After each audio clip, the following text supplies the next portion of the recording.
നമസ്കാരം. ഇന്ന് ഞാനിവിടെ ഉണ്ടാക്കാൻ പോകുന്നത് ഒരു പരിപ്പ് കറിയാണ്. തുവരപ്പരിപ്പ് വെച്ചിട്ടുള്ള ഒരു ഈസി ആയിട്ട് ഉണ്ടാക്കാൻ പറ്റുന്ന ദാൽ കറിയാണ്. അതെങ്ങനെ ഉണ്ടാക്കുന്നതെന്ന് നോക്കാം. അതിനായിട്ട് ഞാൻ 150 ml ഗ്ലാസ്സിൽ ഒരു ഗ്ലാസ് തുവര എടുത്തിട്ടുണ്ട്. ഇതൊന്ന് കഴുകിയെടുക്കണം. ഞാൻ കഴുകിയെടുത്തിട്ടുണ്ട്. ഇത് നമുക്ക് കുക്കറിലേക്ക് ഇട്ട് കൊടുക്കാം. അതിനുശേഷം ഞാൻ എടുത്തിരിക്കുന്നത് ഒരു മീഡിയം സൈസിലുള്ള സവാളയാണ്. ഇത് നീളത്തിൽ അരിഞ്ഞതാണ്. ഒരു ടൊമാറ്റോ, 2 പച്ചമുളക്, ഇതും കൂടി നമുക്ക് കുക്കറിലേക്ക് ഇട്ട് കൊടുക്കണം.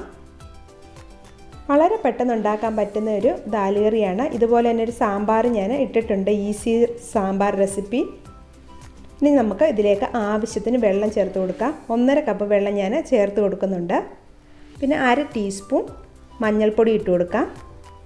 ആവശ്യത്തിന് ഉപ്പും കൂടെ ചേർത്ത് കൊടുക്കാം. പിന്നെ ഇതിലേക്ക് ഞാൻ അല്പം കായത്തിൻ്റെ പൊടിയും കൂടെ ചേർത്ത് കൊടുക്കുന്നുണ്ട്, 2 പിഞ്ച് കായത്തിൻ്റെ പൊടി. ഇതെല്ലാം കൂടെ നമുക്കൊന്ന് മിക്സ് ചെയ്ത് എടുക്കണം. ഞാൻ ഈ കായം ഇടാതെയും ചെയ്ത് നോക്കിയിട്ടുണ്ട്, പക്ഷേ അത് എനിക്ക് അത്ര ടേസ്റ്റായിട്ട് തോന്നിയിട്ടില്ല ഈ കറി. അപ്പോൾ ഈ കായം ഇടുമ്പോൾ ഒന്നും കൂടെ നല്ല ടേസ്റ്റാണ്. അപ്പോൾ ഇത് നമുക്ക് ഒരു മീഡിയം ഫ്ലെയിമിൽ വെച്ചിട്ട് 3 വിസിൽ വരുന്നിടം വരെ വേവിക്കണം. ഇപ്പം നമ്മുടെ പരിപ്പ് വെന്ത് വന്നിട്ടുണ്ട്. ഇത് നമുക്കൊരു തവി വെച്ചിട്ട് ചെറുതായിട്ടൊന്ന് ഉടച്ചു കൊടുക്കണം. ഒരുപാട് സ്മാഷ് ചെയ്യേണ്ട, ചെറുതായിട്ടൊന്ന് ഉടച്ചാൽ മതി. ഈ ഒരു പരുവത്തിൽ വേണം ഇതെടുക്കാൻ. ഒരുപാട് തിക്കും അല്ല ലൂസും അല്ലാത്ത ഒരു പരുവം. ഇനി നമുക്ക് ഈ സമയത്ത് ഇതിൻ്റെ ഉപ്പും എരിയൊക്കെ ഒന്ന് നോക്കണം. അതനുസരിച്ച് വേണം നമുക്ക് കടുക് പൊട്ടിക്കുമ്പോൾ മുളക് പൊടി ചേർക്കാൻ വേണ്ടിയിട്ട്.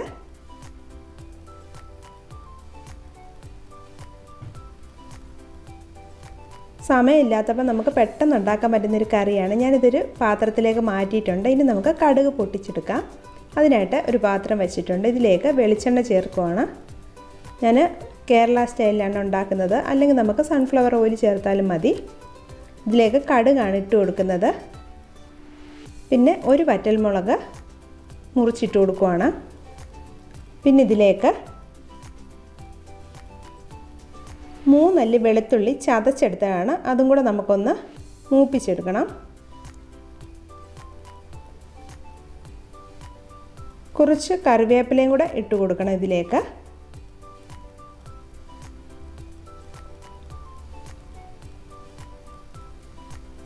അതിനുശേഷം നമുക്കിതിലേക്ക് ഒരല്പവും കൂടി കായത്തിൻ്റെ പൊടി ചേർത്ത് കൊടുക്കുവാണ്. ഇപ്പോൾ ചട്ടിക്ക് ഒരുപാട് ചൂടാണെങ്കിൽ ഓഫ് ചെയ്തതിന് ശേഷം മുളക് പൊടി ചേർക്കാം.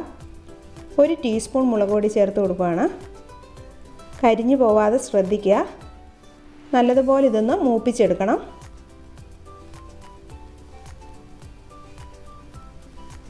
ഇതിനി നമുക്ക് വേവിച്ച് വെച്ചിരിക്കുന്ന പരിപ്പിലേക്ക് ഇട്ട് കൊടുക്കാം. അപ്പോൾ നമ്മുടെ കറി പെട്ടെന്ന് തന്നെ ഉണ്ടാക്കാൻ പറ്റുന്നൊരു കറിയാണ്. ഇതിനി നമുക്ക് എല്ലാം കൂടെ ഒന്ന് മിക്സ് ചെയ്ത് കൊടുക്കണം. ഇതുപോലെ ഈസി ആയിട്ടുള്ള ഒരു റെസിപ്പിയാണ്. ഈസി രസവും ഞാൻ ഇട്ടിട്ടുണ്ട് എൻ്റെ ചാനലിൽ.